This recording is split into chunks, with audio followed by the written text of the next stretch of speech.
Con el tiempo se ha ido viendo que, por ejemplo, las cepas virulentas o hipervirulentas producen una atrofia a nivel del timo de los animales muy importante, neumonía proliferativa necrotizante muy acusada, muy marcada, con un daño del alveolo muy intenso, en el que se produce una necrosis con la pérdida del macrófago alveolar, de los neumocitos. Recuerda que hicimos un proyecto con una empresa sobre bioseguridad y el retorno que conseguíamos referido a PIRS, era de 10 euros por 1 euro invertido en bioseguridad. De las posibles recombinaciones de cepas, y si estamos trayendo a estos animales de fuera que no tengan un estatus sanitario adecuado, pues todavía más complicado, ¿no?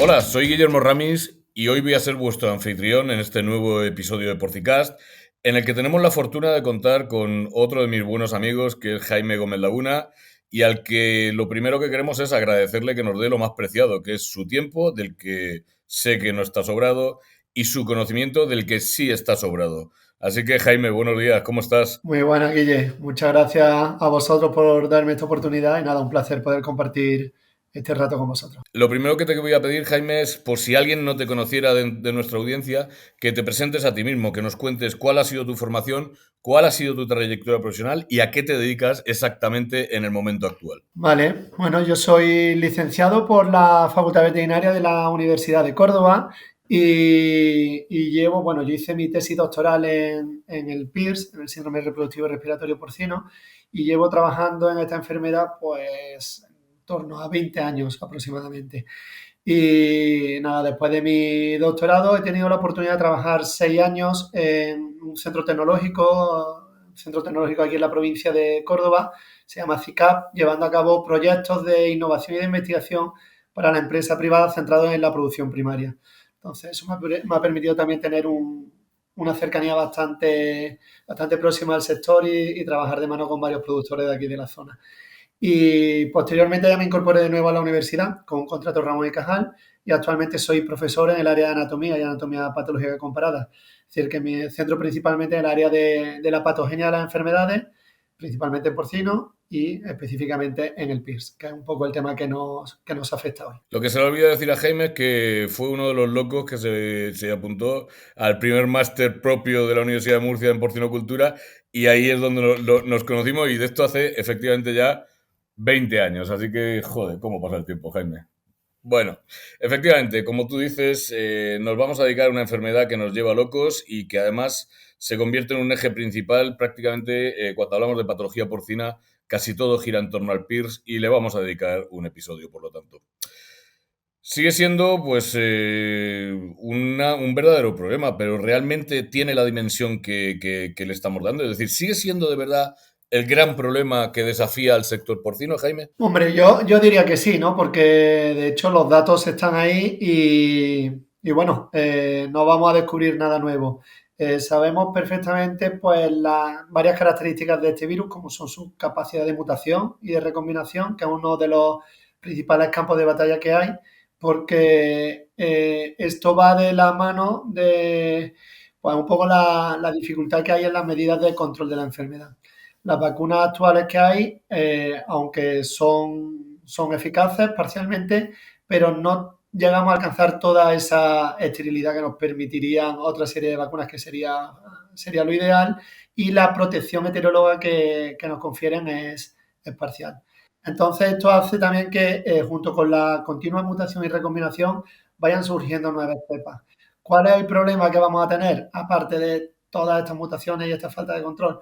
Pues cuando aparecen además una serie de nuevas cepas, nuevas variantes que son especialmente virulentas. Las cepas altamente virulentas que vienen surgiendo pues por todo el mundo, en América, en Asia y en Europa, pues desde hace ya casi que pues, más de 15 años, casi 20, y que son un campo de batalla importante, teniendo en cuenta que nosotros, concretamente en España, pues desde el año 2020 fue ya cuando surgió una de las cepas virulentas más importantes en nuestro territorio nacional y que, bueno, que todos conocemos coloquialmente con este nombre de Rosalía, ¿no? Y que ha sido y que sigue siendo un quebradero de cabeza para muchos productores. Precisamente, Jaime, hablando de Rosalía, ¿cuáles son las características desde el punto de vista clínico y productivo? ¿En qué se diferencia Rosalía de las cepas que teníamos hasta el año 2020? Es interesante también saber, aparte de lo que serían un poco las características que puede presentar a nivel de clínica o productiva esta cepa, saber importante tener en cuenta el origen o por dónde van surgiendo estas distintas cepas, ¿no? Entonces, eh, la cepa Rosalía tiene una parte de su genoma que viene junto con la cepa PR40 de una cepa italiana que te va indicando pues toda esta recombinación en las distintas cepas y que era una cepa que ya tenía cierta virulencia allí en Italia y que es de bastante importancia. En general, cualquier cepa virulenta o hipervirulenta del virus del PIRS va a tener una clínica muy similar, una clínica en la que nos vamos a encontrar una elevada mortalidad que puede estar superando en torno al 20%, que nos vamos a encontrar un incremento bastante marcado de los abortos, reabsorciones también de las hembras, fiebre muy alta y en muchos casos muy prolongada, por encima de los 41, llegando a los 42 grados, ¿vale? Signos respiratorios también en animales en crecimiento muy marcados y sobre todo se van a producir también muchas complicaciones bacterianas en la granja, en el campo, y eso va a hacer que en algunos casos pues estén los cuadros un poquito enmascarados y no nos permita ver claramente que se trata del PIRS y que haga falta hacer un diagnóstico diferencial con otra serie de patologías. Entonces es muy importante llevar a cabo, tener un registro muy exhaustivo de todos los datos de nuestra granja y llevar a cabo un diagnóstico diferencial un poquito exhaustivo para poder llegar finalmente a esta conclusión de que realmente tenemos una cepa virulenta o hipervirulenta en nuestra granja. Oye, Jaime, ¿y es verdad que Rosalía es el resultado de una recombinación con una cepa vacunal? Bueno, vamos a ver. El problema también que tenemos con Rosalía y aquí a lo mejor, bueno, me salgo un poquito más de lo que es mi campo central de trabajo con este virus para hablar un poquito más de la genómica o del virus, es que actualmente existen muchas variantes dentro de Rosalía. Es decir, Rosalía no es un virus, no es simplemente coger y decir esto es Rosalía y ya está, sino que incluso la propia Rosalía ha ido evolucionando y podemos considerar que hay hasta diferentes pues, variantes dentro de Rosalía. Entonces, algunas de ellas sí que se ha visto que tienen esa relación con alguna cepa vacunal, pero al margen ya de que Rosalía realmente pueda o no pueda tener esa conexión con alguna cepa vacunal, sí que hay descritos cepas y casos en los que sí se ha producido esa recombinación de cepas vacunales con alguna cepa de campo y han llegado a producir un virus nuevo, ¿no? Y esto es parte también un poquito de la complejidad de la que estamos hablando del control.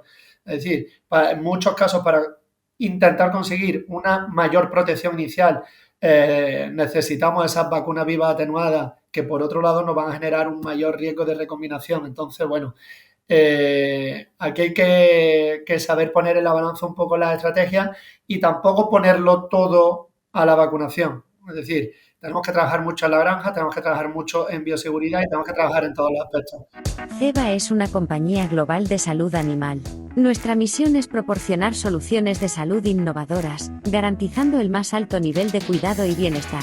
Estamos comprometidos con preservar el delicado equilibrio entre los animales, los humanos y el medio ambiente, contribuyendo positivamente al futuro de nuestro planeta.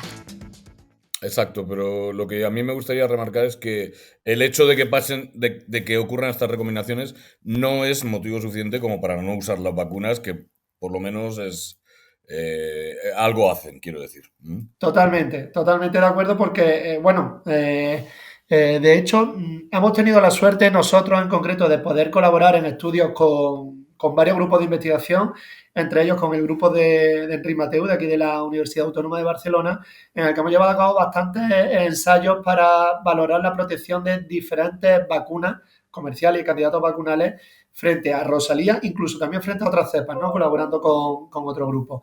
Y es verdad que es bastante notable cómo, aunque esta protección heteróloga sea parcial, sí que produce unas mejoras significativas a nivel de la ganancia media diaria de los animales, de disminución de la fiebre, disminución de la viremia y del número de animales virémicos y sobre todo también a nivel de las lesiones. De las lesiones nos vamos a encontrar a nivel pulmonar que va a ser un poco un punto de inflexión a la hora de poder controlar también esas infecciones bacterianas secundarias que se nos produzcan y que nos van a producir muchas bajas también en la granja. Entonces sí que hay que destacar que aunque lo ideal sería poder seguir trabajando, y en ello estamos, ¿no?, en conseguir vacunas más eficaces, no por ello hay que pensar que no son válidas a día de hoy, ni mucho menos. Sí que son muy válidas a día de hoy y es una herramienta que no podemos obviar junto con otras muchas, ya sea bioseguridad tanto a nivel externo como interno de la propia granja. Te voy a preguntar una obviedad, pero me gustaría que lo comentáramos para nuestra audiencia. ¿Cuándo nos dimos cuenta de que esta cepa era una cepa hipervirulenta y que nos iba a hacer mucho más daño del que al principio pensábamos? Es verdad que normalmente cuando tenemos una cepa virulenta o hipervirulenta y nosotros en concreto hemos estado caracterizando diferentes cepas de este virus, hay que tener en cuenta que una cosa es el comportamiento que vamos a encontrar en el campo, que realmente es el que nos va a dar ya unas indicaciones muy importantes, y otra luego cuando la reproducimos en el laboratorio, ¿no? Pero efectivamente esta cepa en el campo, yo me acuerdo que cuando empezaron a surgir varios casos, algún clínico de campo pues me contactó y me comentaba pues, que habían tenido pues, bueno, toda esta tormenta de abortos y mucha más mortalidad para empezar a valorar un poco las lesiones que tenían y demás. En cuanto tú tienes unos cuadros clínicos con esta mortalidad, estos abortos, estas complicaciones respiratorias también en los animales en crecimiento, ya tienes un indicativo muy importante de que ahí indudablemente tienes un problema con una nueva cepa de PIRS que te está dando la lata. Entonces, eso es muy indicativo. Sin embargo, lo que sí que hemos visto nosotros es que a la hora de caracterizar las distintas cepas, no podemos limitarnos únicamente, por ejemplo, a esta clínica o parámetros productivos que veamos en granja, que son muy importantes y son muy significativos. Pero para entenderlas mejor, también tenemos que tener un dibujo un poquito más completo y poder irnos más allá, poder valorar cómo son esas lesiones que desarrollan. Con el tiempo se ha ido viendo que, por ejemplo, las cepas virulentas o hipervirulentas producen una atrofia a nivel del timo de los animales muy importante. Un aspecto que es clave porque sin un timo bien desarrollado, obviamente, como todos sabemos, el animal no va a poder desarrollar defensa y hay otra manera en la que el virus pueda seguir, por supuesto, reproduciéndose y abriendo las puertas a que venga cualquier otra gente. Pero no solo eso, sino que, por ejemplo, en el caso este de Rosalía, hemos visto unas lesiones a nivel pulmonar que si bien estaban descritas con otras cepas, sobre todo cepas del virus PIRS tipo 2 de allí de Norteamérica y demás, que se caracterizan por ser más neumovirulentas, aquí no eran tan comunes en Europa con el virus del PIRS tipo 1, que es una neumonía proliferativa necrotizante muy acusada, muy marcada, con un daño del alveolo muy intenso en el que se produce una necrosis con la pérdida del macrófago alveolar, de los neumocitos, y todo eso va a hacer que, por supuesto, lleva un fallo respiratorio importante, pero no tenemos defensa de cara a todo lo que esté llegando al animal, ¿de acuerdo? Y entonces es muy importante tener en cuenta todo el dibujo completo para entender muy bien cómo funciona una cepa. Y cuando nos aparece una cepa con esta virulencia, con estas lesiones respiratorias que comentas, me encantan las descripciones que hacen los morfólogos, pues son siempre muy concretas. Y con esta tormenta de abortos tan brutal, ¿qué cambios tiene que hacer un productor para lidiar con esta enfermedad y para tratar de controlarla, Jaime? Yo recomendaría que lo primero sería un poquito revisar qué es lo que está pasando en nuestra granja, ¿no? Ver un poquito qué es lo que tenemos actualmente en nuestro sistema de flujo, nuestro sistema de trabajo en la granja, y ver dónde hemos podido tener puntos críticos y fallos. Controlar mucho nuestra bioseguridad interna, ver un poco cómo nos estamos manejando a nivel interno. Acompañarlo, por supuesto, de la bioseguridad externa, de coger y decir, oye, vamos a seguir un sistema muy exhaustivo a la hora pues, de pues, todas las entradas que tengamos en granja y demás, controlarlo todo muy bien, tanto a nivel de pediluvio, de entrada de animales, todo lo que tenemos que controlar en esos aspectos.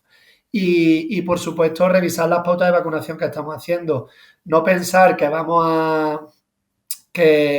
a tener todo perdido, sino que realmente con las herramientas que tenemos podemos controlar la enfermedad, pero tener en cuenta que va a llevar un tiempo. O sea, no tenemos que ser impacientes.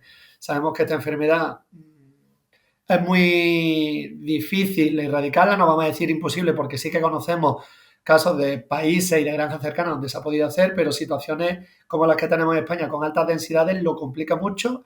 Hay que tener en cuenta que la mayoría de los casos hay que aprender a vivir con la enfermedad, ¿vale? Y establecer estas medidas. Entonces, todo eso lleva un tiempo.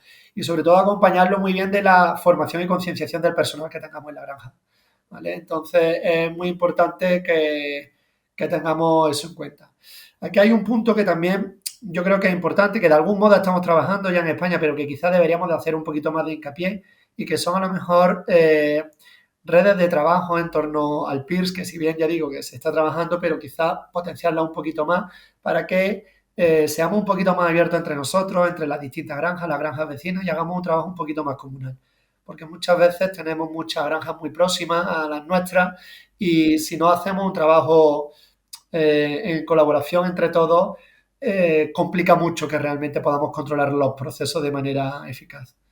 ¿De acuerdo? Entonces creo que eso sí sería un punto de batalla importante. A este respecto me gustaría que comentáramos algo, porque ayer precisamente estuve en Galicia y sorprendentemente de todas las regiones españolas, Galicia es de las que más tarde ha recibido cepa Rosalía y además aparentemente han conseguido controlarla muy bien. Apareció un primer brote que incrustaba, el virus incrustaba en el clado de Rosalía, pero parece ser que han conseguido controlarlo y que no se ha extendido.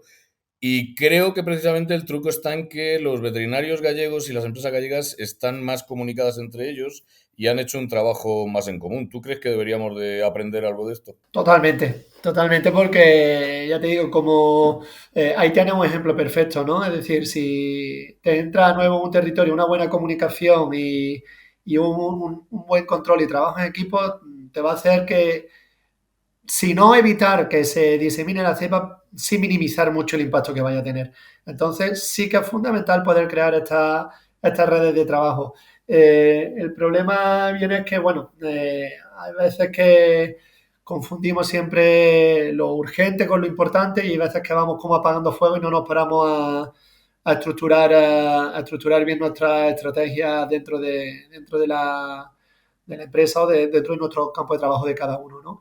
Pero considero que es fundamental eso, y para mí es uno de los principales campos de trabajo que deberíamos de llevar. Y es más, te digo una cosa, quizá en el caso del PIRS puede ser relativamente más fácil a nivel científico o académico, porque es verdad que, bueno, aunque estamos varios grupos trabajando en esta enfermedad, nos conocemos entre todos nosotros, tenemos bastante contacto, y cuando necesitamos lo más mínimo de uno de otro para poder avanzar en el estudio, pues sabemos que lo tenemos y no hay ningún problema. Pero deberíamos de crear más grupos de trabajo más multidisciplinares, integrando productores, en la academia también, y intentar crear planes comunes para abordar esto. Es verdad que el principal problema que hay es que esto conlleva mucho dinero, pero como bien comenta mucha gente que se dedica a trabajar en este campo de control de enfermedades y de aplicación de diferentes medidas de control, casi que todas las medidas de control que tú vayas a implementar luego te van a revertir en un retorno, en un beneficio. Es decir, que hay que mirar no a corto plazo, sino a medio y largo plazo, y todo esto va a dar su fruto. Entonces, ahí es algo que yo tengo puesto como en mi agenda de cositas pendientes de hacer, y que quizás lo lanzo también para que si entre todos nos lanzamos a este carro y somos capaces de montar algo en esta línea que funcione bien y que lo podamos hacer de manera coordinada, sería muy interesante. Lo tengo clarísimo. Recuerda que hicimos un proyecto con una empresa sobre bioseguridad y el retorno que conseguíamos referido a PIRS, era de 10 euros por un euro invertido en bioseguridad, con lo cual es algo que se va a pagar solo. Y estoy totalmente de acuerdo contigo que las redes tienen que ampliarse ya no solo entre científico y academia, sino que tenemos que conseguir que las empresas hablen entre sí, que hablen con las administraciones y que haya planes de contingencia comunes, porque si no al final no conseguiremos acabar nunca con esto. Vamos a otra cosa. Vamos a jugar a adivinar el futuro, Jaime. ¿Qué panorama vislumbras con respecto a esta cepa? Es decir, eh, ¿Puede evolucionar todavía a cepas más virulentas de lo que ya es Rosalía per se? Bueno,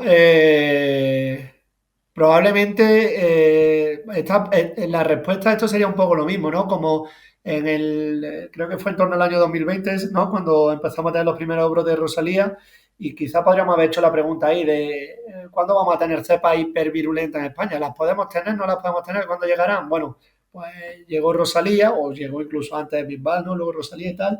Y, y, y ahí está, ¿no? Y sí que las podemos tener. Obviamente, nadie puede adivinar el futuro en este campo y mucho menos con PIRS, con la capacidad de mutación y recombinación que tenga. ¿Que pueda surgir algo más? Probablemente sí. No será Rosalía, tendrá otro nombre, será la cepa X, como se llame, y podrá venir que tenga alguna recombinación junto con Rosalía o incluso otra recombinación distinta. Recordamos un poco lo que hemos dicho antes. Rosalía viene una recombinación en la que, bueno, hay varias cepas ahí jugando, pero que hay un papel importante, por ejemplo, en la cepa PR40 de Italia, ¿no? Pues, sí, tuvimos esa cepa de Italia y tal, que de algún modo ha llegado hasta aquí, produciéndose esa recombinación. ¿Por qué no? ¿Por qué no podemos tener otra que sea con Rosalía o incluso con cualquier otra cepa que pueda haber circulando en España? Entonces, yo creo que hay que contar con ello.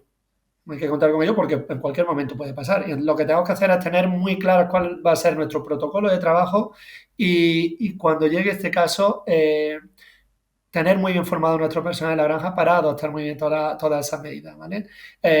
Siempre no hay que, aunque digamos que ya tenemos implantada una serie de medidas de bioseguridad y tal, sabemos que a todos nos pasa que con el tiempo pues nos relajamos un poquito, la seguimos con menos intensidad, entonces siempre hay que recordarla, enfatizarla y mucho más cuando tengamos cualquier sospecha de un cuadro, ya sea de una cepa virulenta del PIRS o de cualquier otro cuadro especialmente virulento en nuestra granja, extremar estas medidas de bioseguridad que nos van a venir muy bien, no solo frente a PIRS, sino frente a cualquier otra cepa, ¿no? O cualquier otro patógeno también.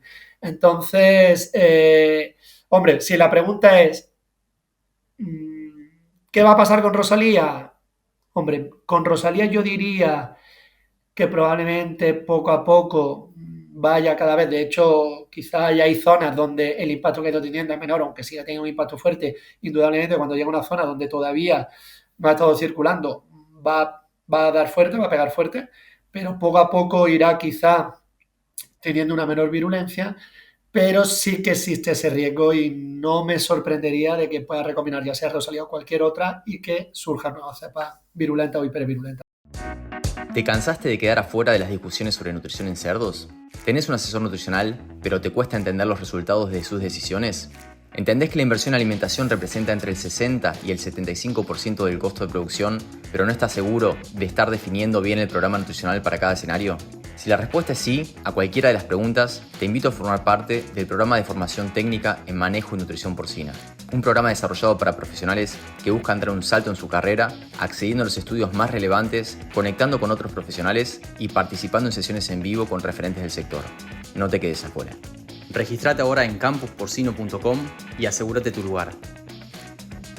Oye, Jaime, pues ahora te voy a hacer dos preguntas. Puestos a soñar, ¿no podría ocurrir que aparezca una cepa avirulenta que se transmita fácilmente entre las poblaciones y que nos haga una inmunización natural? Esta es la primera.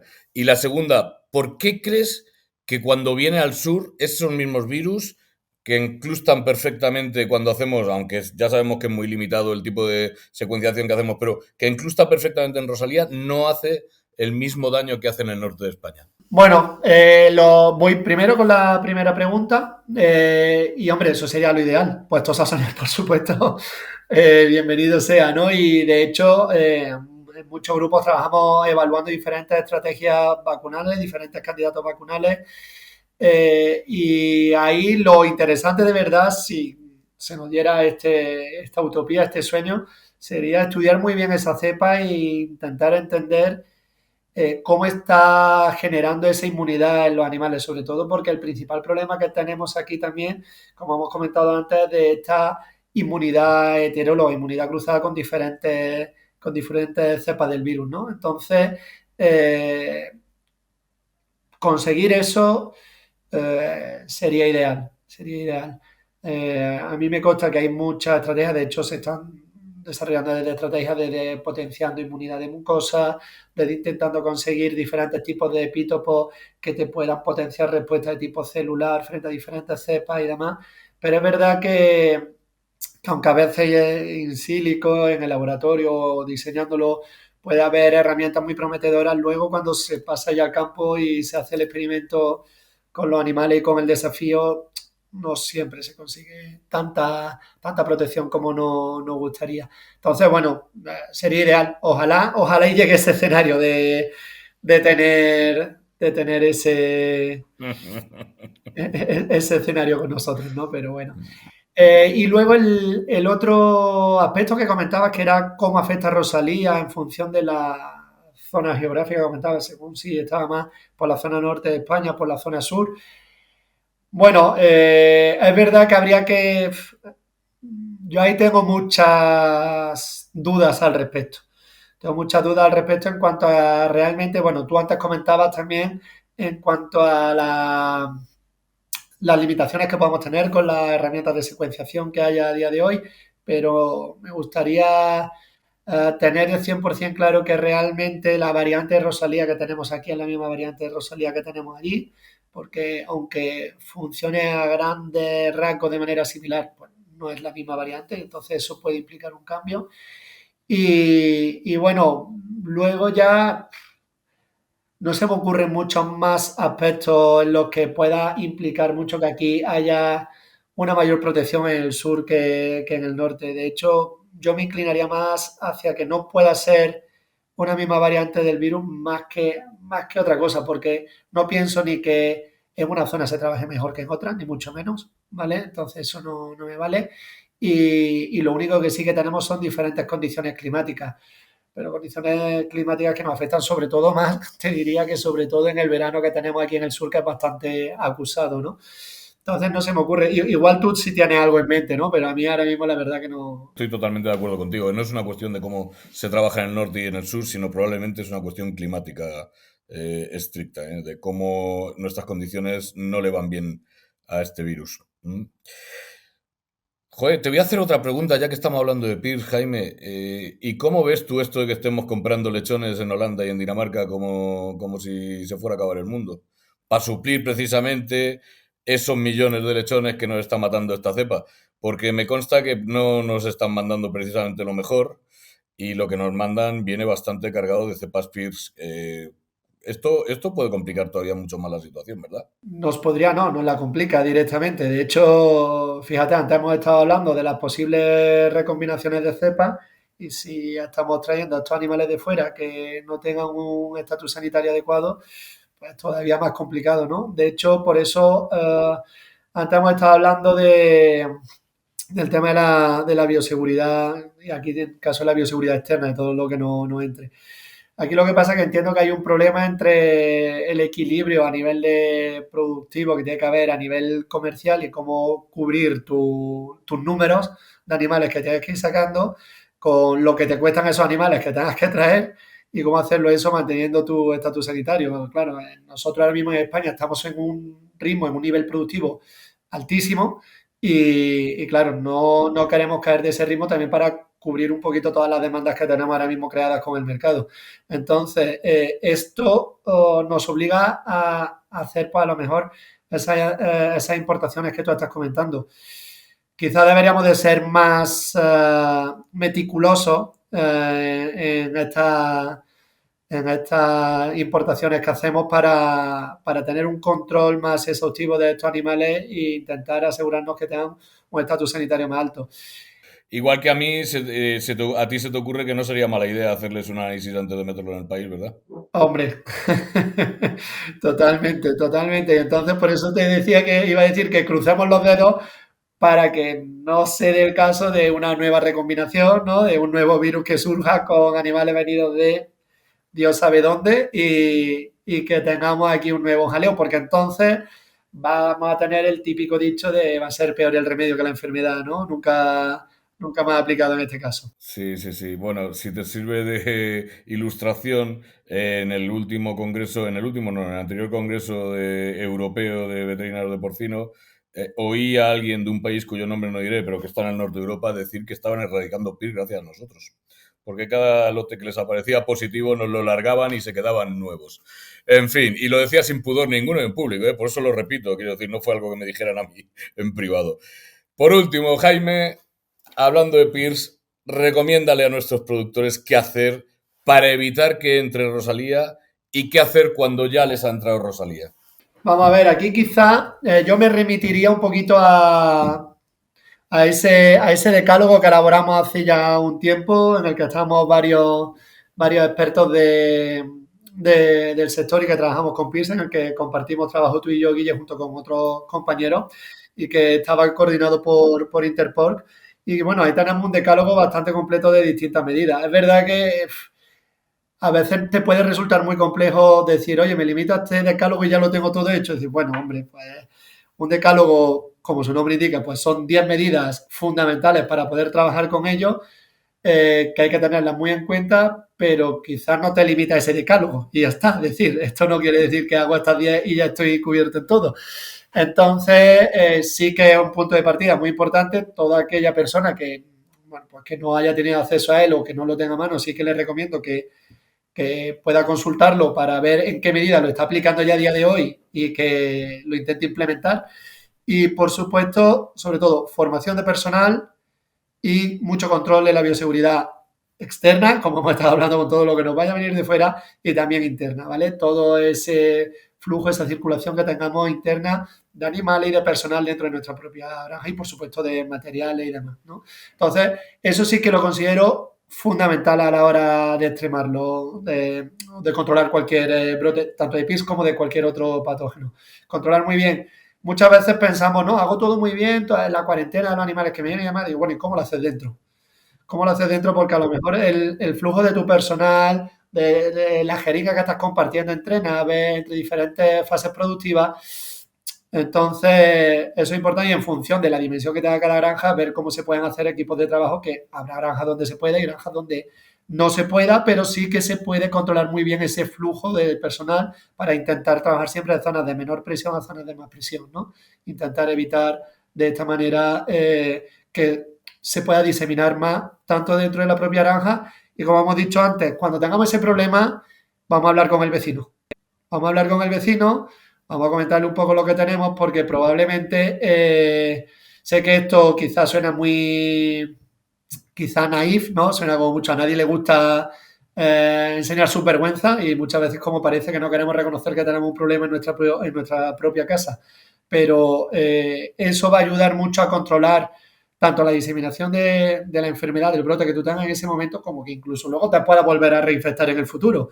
Es decir, ten en cuenta que estás trabajando para tu propio bien, no solo para el de tu vecino, sino para el tuyo propio.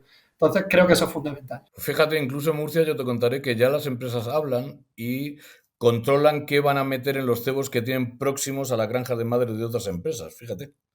Porque ya saben que si actúan de esta manera va a haber reciprocidad y van a estar en una situación más favorable si evitan meter pues lotes problemáticos cerca de la granja de los sitios unos de otras empresas.